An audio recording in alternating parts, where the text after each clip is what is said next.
नमस्कार। आज का वीडियो सभी बेटों के लिए है, सभी लड़कों के लिए है, स्पेशली वो जो अपने घरों से दूर हॉस्टल्स में रह रहे हैं और जो कॉम्पिटिटिव एग्जाम्स की तैयारी कर रहे हैं और पीजीज में रहते हैं। और ये जानकारी उनके माता पिता के लिए भी बहुत आवश्यक है, तो प्लीज़ आप भी ध्यान दीजिएगा।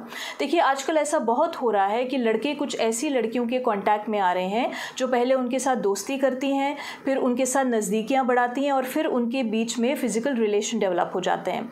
कुछ केसेस में जो कॉलेज के बच्चे हैं जो हॉस्टल्स में रहते हैं, वो हॉस्टल का कमरा खाली करके बाहर एक अपार्टमेंट रेंट कर लेते हैं और एक लड़की के साथ रहना शुरू कर देते हैं, उनके साथ फिजिकल रिलेशन मेंटेन करने के लिए।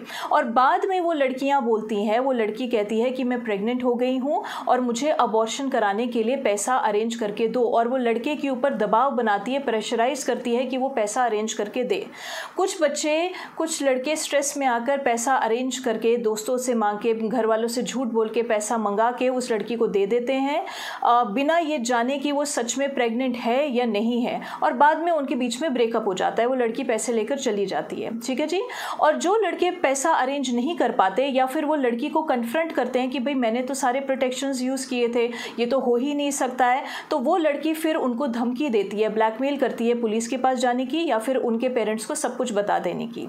तो बेसिकली ये क्या है? बेसिकली ये एक ट्रैप है लड़कों को फंसाने का और उनसे पैसे ऐंठने का। स्पेशली जो कॉम्पिटिटिव एग्ज़ाम्स की तैयारी कर रहे हैं लड़के, उनको ज़्यादा फंसाया जाता है झूठे चोरी के मसलों में, झूठे ड्रग्स के मसलों में, ये हनी ट्रैप के केसेस में। क्यों? क्योंकि ये जो क्रिमिनल माइंडेड लोग होते हैं, इनको अच्छी तरीके से पता होता है कि ये बच्चे अपनी ज़िंदगी के उस मुकाम पर है, उस पड़ाव पर हैं कि इनके माँ बाप इनको छुड़ाने के लिए, इनको बचाने के लिए किसी भी हद तक जाएंगे।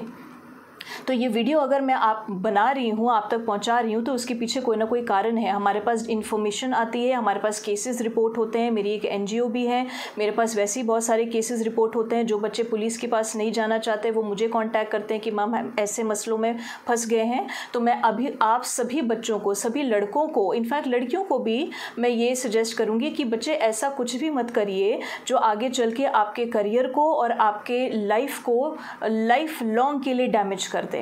और माँ बाप को मैं यही सजेस्ट करूँगी कि प्लीज़ आप अपने बच्चों के हॉस्टल अरेंजमेंट के ऊपर चेक रखिए कि बच्चे हॉस्टल में है भी या नहीं है। और रही बात जो बड़े बच्चे हैं, जो पीजीज में रह रहे हैं, कॉम्पिटिटिव की तैयारी कर रहे हैं, उनको तो अपनी मर्यादाएं खुद ही सेट करनी पड़ेंगी, है ना। तो प्लीज़ विचार कीजिएगा मेरी बात पे, भटकना नहीं है, भ्रमित नहीं होना है, बहुत बुरे फंस जाओगे। कोई एमएमएस बन जाएगा, ब्लैकमेलिंग शुरू हो जाएगी और फिर बहुत तकलीफ़ हो जाती है। ठीक है जी, चलिए विचार कीजिएगा मेरी बात पे। प्रणाम।